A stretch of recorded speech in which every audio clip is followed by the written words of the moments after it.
Welcome to the ACEVEDO video store. In this video essay, we're going to talk about the English dub of Ultra Q.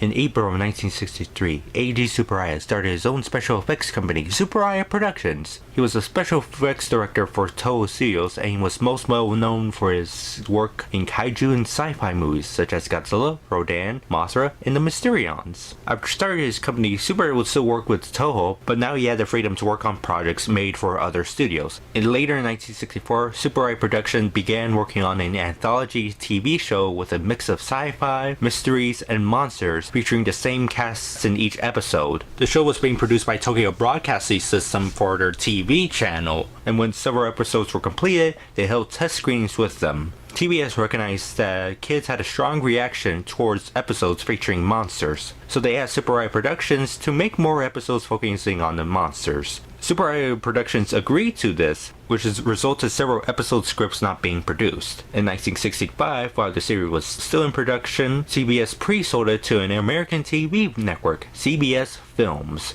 TBS also wanted the series to have more of an appeal for international markets, so they got Tsuburaya Productions to agree on to have less Japanese culture in the series and more Western culture in the show. The last change was the title. Originally, it was called Unbalanced, but the new title took inspiration from the 1964 Summer Olympics that took place in Tokyo. Scoring for the events was based on the degree of difficulty, A for the easiest, C for the hardest. Gymnast Taro Yusako said the Japanese team would go beyond Ultra C. After gymnast Yukio Endo won 2 gold medals, Ultra C became a popular buzzword in Japan. So TBS convinced Tsuburaya to change the title of the show by switching the C to a Q, which would stand for question, making the new title to be Ultra Q. On January 2nd, 1966, the first episode of the show premiered and became a immediate success. After the series was done with its initial run in Japan, CBS began producing the English dub. TBS provided them English translations of the episode scripts of the show. Tsuburaya Productions also recreated the intro of the series, with titles being changed from Japanese to English. With a dubbing cast of 15 actors, all 28 episodes of the series were dubbed into English at a Canadian studio located in Toronto, known as Filmhouse, now known as Deluxe Toronto.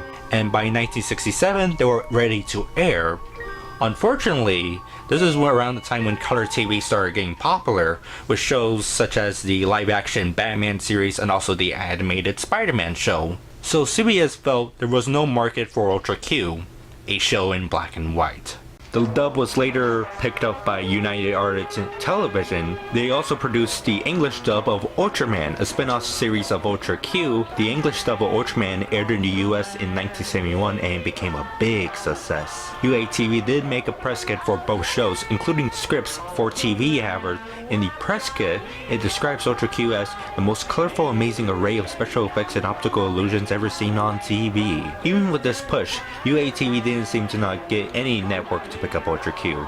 The Ultra series kept moving forward, with more shows and spin-offs along with a few movies. A few of them did air or were released in the US, such as Ultra 7 having a Hawaiian-based English dub being shown on US TV during the 70s, then having an English dub by Cinar, which aired on TNT.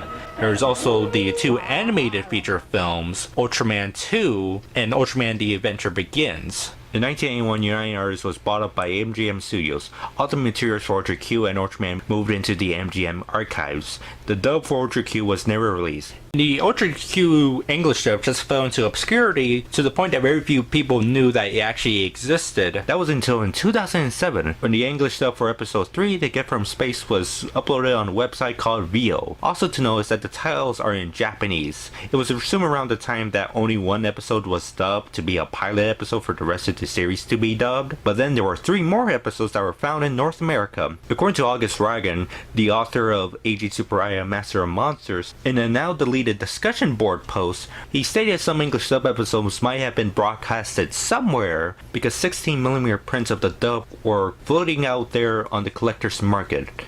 A couple of collectors in the United States stumbled across more episodes on 16mm that were floating around probably out of whoever originally held the film. One fan in Southern California has 3 episodes of the dub, but refuses to show them publicly for fear that Tsuburaya Productions may confiscate his print, said Ragone. When writing his book about Eiji Tsuburaya, he contacted one of the dubbers of Ultra Q, unfortunately learning that the other cast members passed away. When asked about Ultra Q, the dubber answered, "I don't remember much about that." Ragone then later learned that all the elements of the English dub of Ultra Q, along with Ultraman, are in the vaults of MGM. Ragone sent this information to Tsuburaya Productions, and they were working to get back all the material. I should also bring up that in a Kaijucast interview, former Tsuburaya Productions employee Brad Warner mentioned that the English dub intro of Ultra Q is in the Tsuburaya archives. So I finally got confirmation that all of them were dubbed. I did a lot of detective work while I was working on my book, Eiji Tsuburaya, Master of Monsters. Yeah. That we found out that the entire series was dubbed into English. And all but one episode is, I think it's 1 or 2 episodes are missing. But they just might be mislabeled. Right. According to August Ragone's research, all the episodes of the English dub of Ultra Q are in the possession of private collectors and in the vaults of MGM. In 2013, Shout Factory got to release Ultra Q on DVD as a complete series set. For the first time ever, Ultra Q was shown in the US 45 years since that was planned. It did not feature the English dub. The entire dub is publicly unavailable to watch currently, aside from episode 3 that can be viewed online. On July 10th, 2019, it was announced through the website Sci-Fi Japan that the home video company Mill Creek made a licensing deal with Tsuburaya Productions, acquiring most of the Ultraman shows and movies for home video release. For the Blu-ray releases, Mill Creek hired Keith Aiken to help out with the releases due to his familiarity with the show. During the production of these releases, Keith Aiken brought up if they could include the English dubs. Mill Creek then asked Tsuburaya, and Tsuburaya said yes, you could include the English dubs, but we have to go looking for them. United Artists has copies of the show, but they're not sure what they are, because, or I should say MGM does, because they don't own the rights anymore. No one's looking at this stuff. It's sitting in a warehouse somewhere. Yeah. With Keith Aiken explaining that in the podcast, it makes me wonder if Tsuburaya Productions failed to get all the material from the MGM vaults, or they haven't gotten all of them. Aiken was interviewed on the Kaijucast and explaining that the film material of the dub had to be transferred to digital, which could be costly and time-consuming, and Mill Creek had to draw the line in order to make the profit on the Blu-ray releases. We've put in, the request again, and it's just got to acquire the material, see what it is, see if it's usable. Oh man, and then looking at getting it transferred, and that's a multi-month at least process. Yeah, and it becomes that thing again. Like I said, you're dealing with a company where, Mill Creek or Classic Media or whoever has bought these things, because they're trying to make money. Totally, yeah. And there's a certain point where they go, this is no longer a profitable venture for us. Yeah, that sucks that happens, but I think it's understandable. It's realistic. I mean, it's like sad, but it's you got to deal in reality. Yeah. On October 15th, Ultraman and Ultra Q end up getting Blu-ray releases from Mill Creek. These are the standard editions, and there are also steelbook editions. No particular difference between them aside from the packaging. Unfortunately, neither sets include the English dub. Ultraman would later get 2 Blu-ray sets by Mill Creek, featuring 16 episodes across both sets, featuring the English dub. Sadly, Ultra Q has yet to see a similar release as of today. In May of 2023, an eBay listing of an Ultra Q print popped up on eBay. It featured an English title card of the show. This was the first time ever anybody has actually seen the English title card of the show, hence was able to show images of it in this video. Although the seller mentioned that the print itself had Japanese audio. So this was probably the reverse of that VHS rip of the English dub from VO. Instead of featuring English audio with a Japanese opening, features the English opening with Japanese audio. In the early summer of 2024, 2 English dub prints of Ultra Q were being auctioned off on eBay. Coming from the same eBay seller, the first print was sold in May and it sold off for around $280. The second print was put up in July and sold around $220 if you include tax and shipping. I find it interesting that both of these prints were quite low when it comes to their auction off prices and all that. I was expecting them to be sold a little bit higher or so and all that, because these had never seen the light of day for decades, years, and they sold for less than $300 each. I guess lost media isn't worth that much money. So that is the history of the English dub of Ultra Q. I watched the only publicly available episode of the English dub. It looks like the show had a pretty solid dub, I would say. The voices fitted well with the characters. I like the narrator, he sounds like Rod Sterling, which is ironic because the show was inspired by The Twilight Zone, created by Rod Sterling. It came to the Earth out of the blue one peaceful afternoon. From where and for what reason did it come? For the next half hour, you will witness one of the most unusual events ever seen.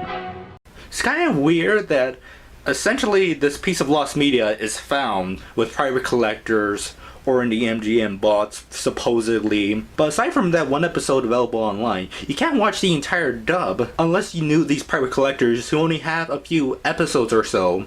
Speaking of these private collectors, I was talking to an acquaintance of mine named Quazza, who's known for being a part of ACEVEDO, which is a fan-based group that scans and restores film reels or VHS tapes or other old analog formats to make them look better in HD and 4K.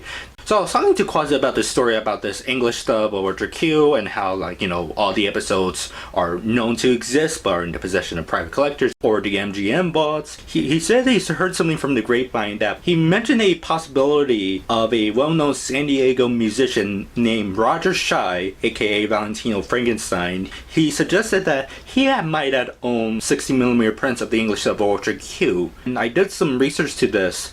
And seems like it's a possible case because he was known for screening film prints of science fiction and horror movies, and seems to be a really big fan of kaiju films as well. Like an example, there's a picture of him surrounded by VHS tapes, and you can see that there's on one side there's the Shoryall Monsters US 1 sheet and a German King Kong Escapes poster. And Brett Homenick, who's known for interviewing a lot of people from these movies, actually had met Valentino Frankenstein and mentioned the fact that he was really into these movies as well. Valentino Frankenstein could possibly match the description of what August Ragone was mentioning in his blog post he made, which is unfortunately deleted. There was a private film collector in Southern California that had 60mm prints of the English dub Ultra Q. And San Diego is a Southern California town, and Valentino Frankenstein seems to, from my research, reside mostly in San Diego. So could possibly be him. Unfortunately, I also found out that he passed away from COVID-19. But if it was true that Valentino Frankenstein did actually own these prints, what would have happened to them? I mentioned this to Quazza, and he suggested that probably they got sold to another collector. I don't think anybody of us will actually know the true story around this particular set of circumstances. Speaking of August Ragone, I mentioned about the forum post he made that was now deleted.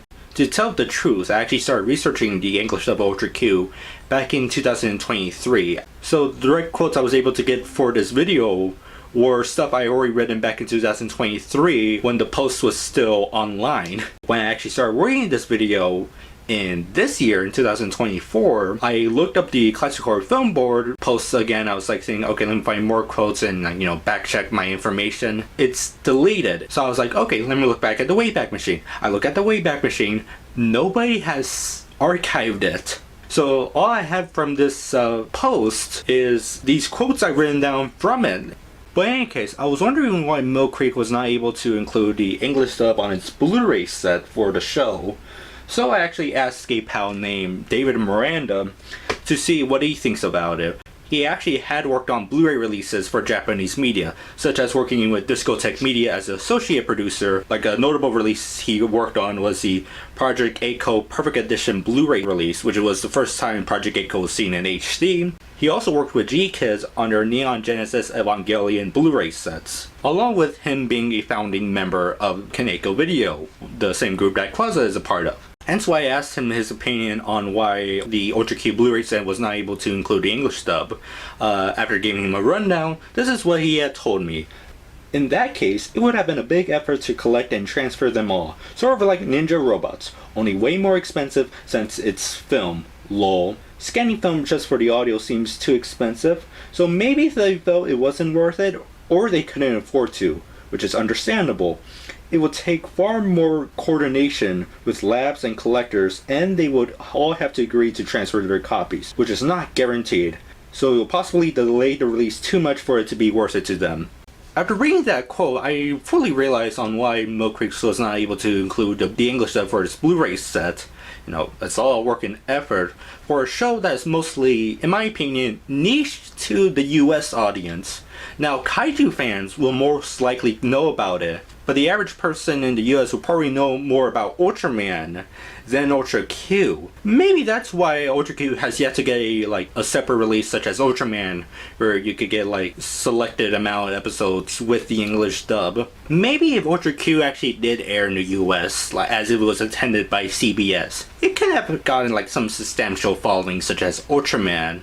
Or it could just have fell to obscurity, such as the other Japanese shows or films that receive English dubs that nobody really knows about. Just recently they found the English dub for Seven Samurai. That's something that nobody really knew about. So that's our fortune. I'd hate to die for that pilot tour. Nobody expects you to.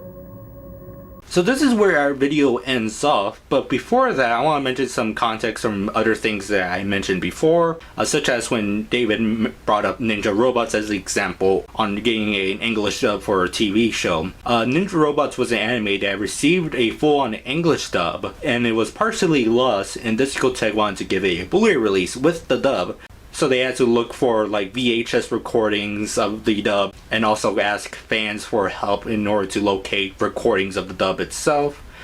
They succeeded on their mission aside from not finding 30 seconds of audio for this one clip of an episode, so they had their staff members dub it for them. Another thing was that Keith Aiken mentioned in the Kaijucast interview that they were trying to get the English dubs for Ultra 7 to be on the Blu-ray set. We're trying with that. I'm also looking into just other shows that were dubbed. There's the Ultra 7 dub. We're looking into getting that, even though it's not a spectacular dub. Yeah, aren't there two dubs technically? Yeah, there's the one that was Tsuburaya did one themselves in Hawaii, which was done by Hawaiian college students that were in the theater program, and they did it for broadcast in Hawaii. Reportedly lost. Tsuburaya. I know when Brad was there, Brad found 3 episodes. Just random episodes of the show. But the rest, no one knows. Yeah. And so it's something I have put in requests with Tsuburaya, and they're looking for. That's interesting, though. The show is a weird case because it features 2 English dubs, as I mentioned before, but both of them were not included on the Mill Creek Blu-ray release. So that's all the video. Hopefully my next video essay wouldn't take 2 years to make. As for the next topic, I'm not really sure. Let's leave that as a surprise for everybody else. Unless I drop some clues for everybody to know. But in any case, I hope you learned something from this video. Have a nice day, and later on, come back to our video store.